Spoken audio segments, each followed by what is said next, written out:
Nasasabik ang New York Liberty guard na si Sabrina Ionescu sa posibleng rivalry sa pagitan ng kanyang sarili at ng kapwa WNBA NBA superstar na si Caitlin Clark. Ang kabuang detalye sa ulat ni teammate Rafael Bandairel. Larry Bird versus Irvin Magic Johnson, Michael Jordan versus Isaiah Thomas, at LeBron James versus Stephen Curry. Ilan lang yan sa mga magkaribal na humubog sa kasaysayan ng NBA. Sa pag-usbong naman ng women's basketball, marami ang naniniwala na sa WNBA naman makikita ang susunod na great player rivalry sa darating na mga taon.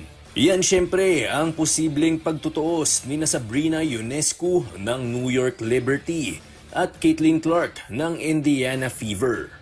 Naniniwala si Sabrina na mahalagang parte ng karera ng kahit sinong superstar athlete ang pagkakaroon ng matinding karibal.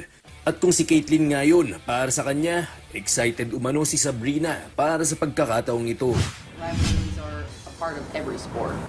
And I think that's kind of the fun part of kind of being a part of a league now where there's many. There's teams who continue to beat each other in the finals and there's rivalries, and that's kind of a story that obviously the fans love to engage with. And so, you know, I think you kind of let that take a life of its own, and as basketball players you don't really worry about it too much and just kind of focus on what you can, and that's continuing to be the best athlete and basketball player.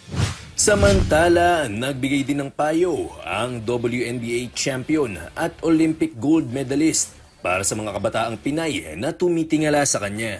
I would say just continuing to believe in yourself, have the confidence to go out there and do whatever you can to be the best version of yourself and never losing sight of who you are as an individual. And I think that's really important when you have big dreams and goals and aspirations, is not getting, you know, too down when you aren't achieving them, but continuing to just fight for it, and one day that they'll all happen.